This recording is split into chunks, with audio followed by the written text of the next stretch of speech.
3 bulan, getah pun tak nak harga. Harga lantai padi pun kau tak buat.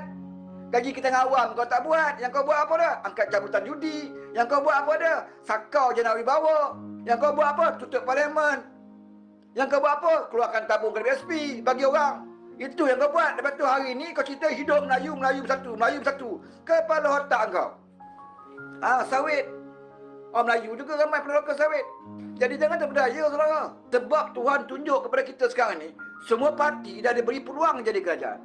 Memudahkan kita buat pilihan. Benda remeh-temeh, isu remeh-temeh memang ada. Memang ada. Kita tak nafikan. Kita tak katalah kerajaan ini perfect. Macam kerajaan malaikat. Kerajaan macam malaikat lah baiknya. Tapi bukan malaikat yang jadi pemimpin. Semuanya tak ada masalah. Semuanya okey. Perdana Menteri pula, ada lampu Aladin. Minta apa ya hari ni minta, dapat. Minta hari dapat. Senanglah macam tu. Tapi setidaknya saudara, dia tidak abaikan semua peringkat. Bagi tahu saya di bawah Madani ni, golongan mana yang tak dapat perhatian? Anak muda, orang tua, miskin tegak, nelayan, nelayan getah, pesawah. Kerja kilang tu pun yang tak ada kena-mena dengan kerajaan swasta. Grab, e-hailing yang tak ada kena-mena dengan kerajaan. Itu pun kerajaan tetapkan buat undang-undang untuk gaji minima, saudara. Patutnya bukan bawah kerajaan. Kau nak kerja kilang, kau terimalah. Kau nak kerja kilang, berapa gaji bagi, terpulang dari kilang nak bagi. Sebab kau yang pilih kerja kilang. Kau nak buat Grab e-hailing, terpulang berapa lah upah nak bagi. Kau yang pilih kerja tu. Kan, sepatutnya kerajaan mula tak boleh tahu.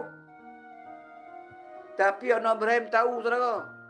Walaupun Grab, pemandu Grab, e-hailing dan sebagainya bukan daripada kerajaan, tetapi dia anak bangsa kita. Majoritinya anak Melayu, orang Islam cik makan kat situ.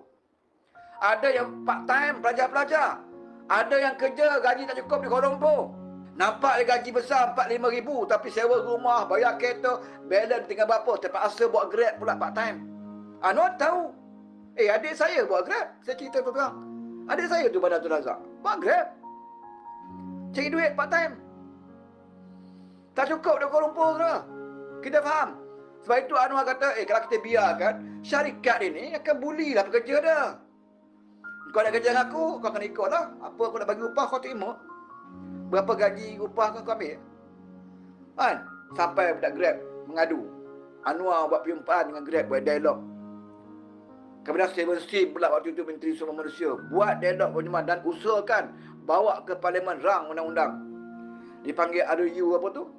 Yang untuk e-hailing ni, lupa lah saya panggil. Dulu saya sebut tu. Untuk kita kuasakan supaya Grab tidak boleh sesuka hati bully pekerja-pekerja dia. Kan? Betul, dengan sekarang ni dah ada gaji minima pula. Syarikat-syarikat kilang semuanya. Sesiapa yang tidak lagi dia menerima gaji minima, yang majikan tak bagi, boleh buat aduan. Buat aduan. Baru ni ada tu kes di Kelantan, salah. Kelantan di mana? Yang dia pergi saman majikan dia. Tak dibayar gaji, ikut gaji minima. Kan, buat mahkamah. Berapa ratus ribu dia dapat. Menang budak tu. Sebab dah ada undang-undang. Itu tujuannya jadi kerajaan, supaya kita boleh bela rakyat dengan undang-undang kita. Bukan dengan Elio. Dengan Elio bolehlah sedap cakap. Ada PAS perintah. Kalau BN perintah, BN akan adakan hutang PTPTN. Ni lebih katik. Kalau BN perintah. Kalau PS perintah, yang gaji 4,000 ke bawah sahaja, yang tidak perlu bayar hutang PTN. Tapi kalau PAS Parti Syurga memerintah, wahai saudara-saudaraku muslimin muslimat, kalau PAS Parti Syurga ini memerintah, kita akan beri pendidikan percuma. Tak perlu bayar. Percuma saja kita bagi. Nuntut ilmu itu adalah wajib, maka percuma kita bagi. Takbir, kata Walaon. Kan? Tuhan pun test dia jadi kerajaan. Percuma tak? Nak bagi percuma apa? Nak terdarah pun angkat bendera putih. Siapa yang buat, saudara? Yang ada usaha buat ke arah itu? Majlis Madani lah. Kita tak kata sekarang ni PTPTN dihapuskan, tetapi ada usaha tak? Ada.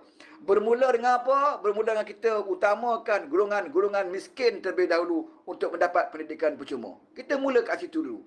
Jadi Adam Adli sebagai timbalan Menteri Pengajian Tinggi, sekarang dia timbalan.